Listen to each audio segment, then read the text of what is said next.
Mic'd up. Welcome, everybody, to On the Tee Florida's Mic'd Up on the Shipyard Sports Connection Network from Tampa Bay to New England.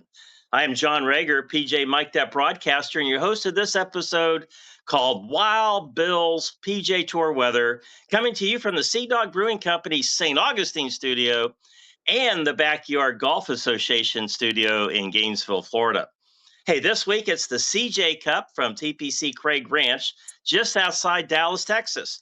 Not only will we hear about the weather forecast, which always plays an integral part of the outcome, we'll also include some banter about the special things surrounding this event, including the World Golf Hall of Famer Byron Nelson, whose name is still part of this PGA Tour event starting way back in 1968. Now it's time for Wild Bill Storoe for his takes on this week's weather from the Byron Nelson CJ Cup. Woohoo! Well, hello everybody, and well, golly again, as we go back in time to the Lone Star State. It is time for this week's Wild Bill's Weather Report, coming to you live, remotely, back in time from the TPC Craig Ranch in McKinney, Texas. And since we're going back in time, we're going to talk like we're back in time, like the reporters did, and report the weather like we're going to report it good. This week's beautiful facility is just outside Dallas-Fort Worth area and has provided a remarkable golfing experience since the original opening in 2004. It has just reopened in December 2025 with a whopping $25 million infusion with notable grass changes, hole lengthening, and some green shrinkage, and roughly 2,000 sprinkler heads to keep this course in prime conditions when it's cold Texas winters and the hot summer heat. This course is ready to challenge the best in golf. This Tom Wiskoff designed Power 72 7,400 plus yard course has earned many an accolade and widespread acclaim and recognition as a top 10 course in Texas. This course is one of two courses in Dallas-Fort Worth area certified as an Audubon Cooperative Sanctuary surrounded by rolling hills of Texas and the natural beauty of Rowlett Creek, a 26-mile-long creek that winds its way through multiple counties, including Dallas County, and multiple cities, including McKinney, Garland, Rowlett, and Plano. We have all heard of Plano, Texas, which has featured some of the greatest TV shows in the past, or that would be the future for me, like Dallas and King of the Hill. That would be ha. Now, as we follow the PGA Tour this week to the CJ Cup, Byron Nelson, the PGA Tour and golf honors the legacy of Byron Nelson, one of the greatest golfers who ever played the game. Byron Nelson's golf achievements are well documented. 52 professional victories, 5 major championships. He's won the Masters twice, the PGA Championship twice, and the U.S. Open the U.S. Open once, and he is placed as high as 5th in the Open, one shy of the career Grand Slam, and he has had a very impressive 18 victories in 1 year, 1945. That's why we're talking like this again, and is highlighted by an unprecedented 7 wins in a row, which still holds strong some 81 years later, or in the future for me. Now, golly, that's all golfer. Now, there's many an argument who is the best player, but as Ken Venturi once said, you can always argue who's the greatest player, but Byron is the finest gentleman in the game has ever known. Now, the PGA Tour continues to honor this fine gentleman with an ongoing legacy under the Byron Nelson name since 1968. This latest venue at TPC Craig Ranch will not disappoint to challenge the greatest greats of today. TPC Ranch is a pristine course with some very unique features, including mentioned earlier, Rowlett Creek, a signature natural hazard that winds through this course layout and crosses the layout some 14 times. It features elite turf grasses, including premium Zosha fairways, tough Bermuda, and the roughs alongside 777 bent grass greens for an ultra-smooth putting surface experience. And featuring the All-American hole number 14, a sweeping dogleg right reachable with a driver par 4 water all the way down the left side and green surrounded by multiple bunkers, which is historically celebrated as one of the top 18 holes in the country. For those who want to go for it, it could be an excellent opportunity to score low, but the costs could add up. Now, weather can transform this course from a highly scoreable birdie fest, or it may tighten the tournament depending on the wind and the rain, and I think there's going to be some wind and the rain this week. If we go into this tournament with rain, I think we will, softer conditions and large, flat, bent grass greens will allow the players to fire aggressively at the pins without fear of balls rolling off. A plus for the Bombers, but accuracy is important.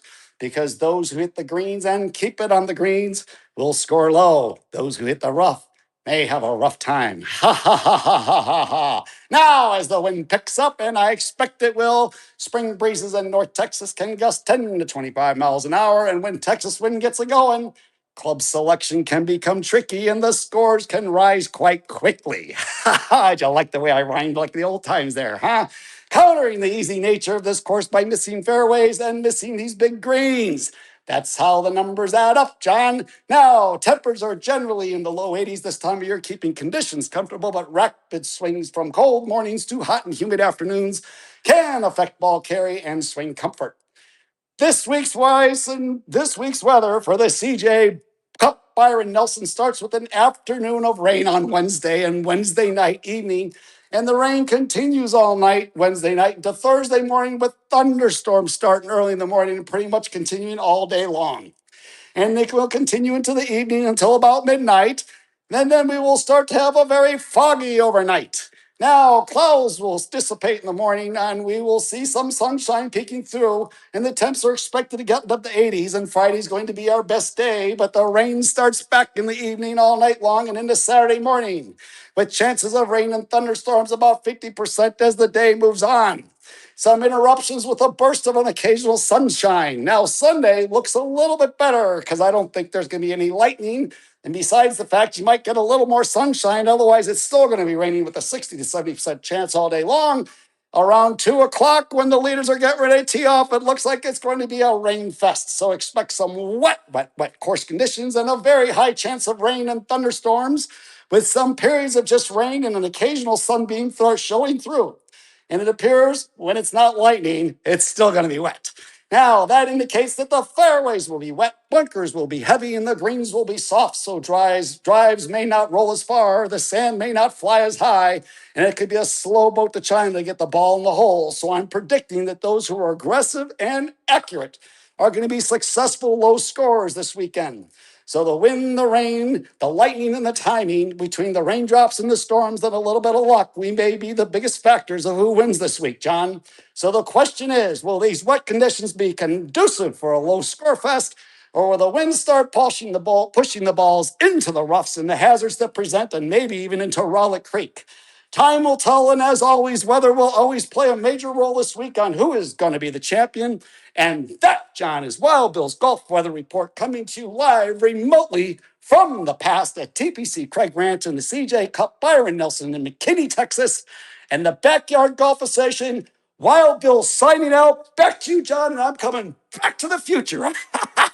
I just realized we should have recorded this episode in black and white for sure, because we should have.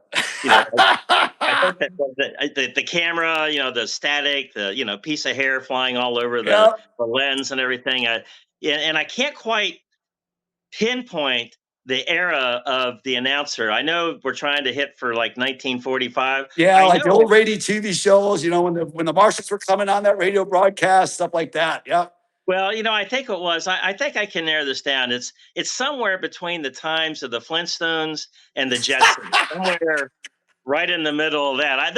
There's a cartoon I've watched in my youth that I can't nail it for this broadcast, I'm sure, but I had to come up with something. What a wonderful weather report. It is really interesting too. I mean, you really nailed it.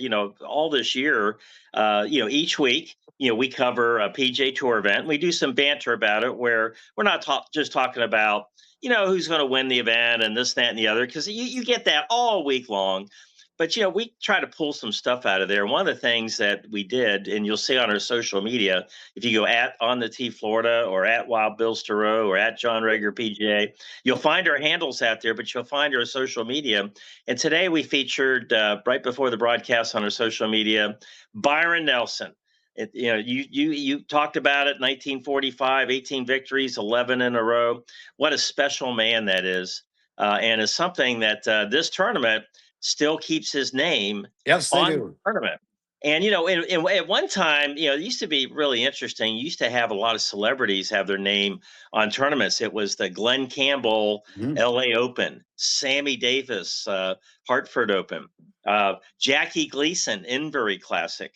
it just goes on and on. Danny Thomas, Memphis Classic. So a lot of times players have also had their names on tournament. Arnold Palmer, obviously, it's the Arnold Palmer Invitational. But, for years it was known as the Bay Hill Invitational, but they went ahead and honored him and put his name on the tournament. So there's not many tournaments left that have the name of a World Golf Hall of Famer on it. So kudos to that. Hey, I also was thinking about something here. I went into Kip Engle. I don't know if he's watching tonight or not, but he's from the Golf Auction. He's been a regular contributor on the Tee Florida, and he specializes in old golf clubs and auctioning off memorabilia from that era, actually. And so I pulled out a driver, and this driver is from that era. Okay, I think this driver is basically from the late 40s, and it's been refinished a couple times. The shaft's rusting a little bit. There's still the original leather grip, but this is the kind of club that Byron Nelson played. And the reason I'm showing you this is if you look at golf clubs today, here's a Titleist driver. It's a 9.5, 915D. Okay. Look at the size of the head. Yeah, that's like our 3-wood. Yeah, this is like a 7-wood today. I mean, it's really something. You look at the size of these golf clubs, and it's really amazing. Now, you may not be able to see it here. I'll try to improvise, but they're longer too.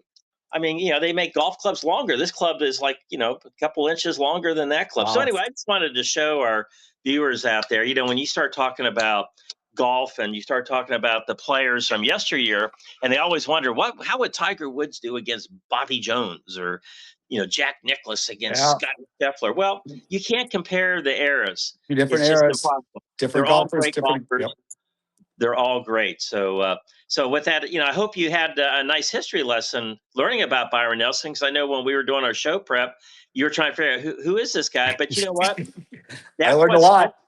That's why this broadcast of Wild Bill Storoe's PGA Tour Weather and Banter with John Reger PGA, we will bring you some history.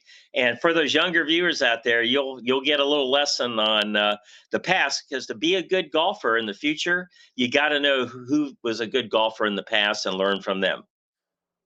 Just like a history lesson, we as a culture learn from our errors. If we don't learn from our errors, history will repeat itself and we will do it again. But yes, you are correct. I mean, my dad golfed with some of those old clubs like that. And he would be when he got older, he just driver 150 yards down the fairway, driver 150 yards down the fairway, driver par 5, he's on the green in 3 hits. Never went out of bounds, never hit the trees, was just low and straight. That's the way that's the way he hit it. He had a hard time though. He used to be a very good golfer, my dad, until in a horse riding accident, the horse rolled over on him and he broke both his ankles. Oh, and when they took him to his ambulance, both your feet sit up like this. Well, one was sitting down, right? Ooh. And my mom goes, and my dad remembers the ambulance driver going, well, that ain't right. And they grabbed his foot, went, yeah, and that was the last thing my dad remembered. But ever since then, he couldn't walk the greens and stuff like that because all the undulations were hard on his ankles. So he started wearing these Skechers that did this all the way around. They were like wobbly things. So it actually created so his ankles didn't have to turn so much. So it was kind of interesting. But he played with the old clubs like that.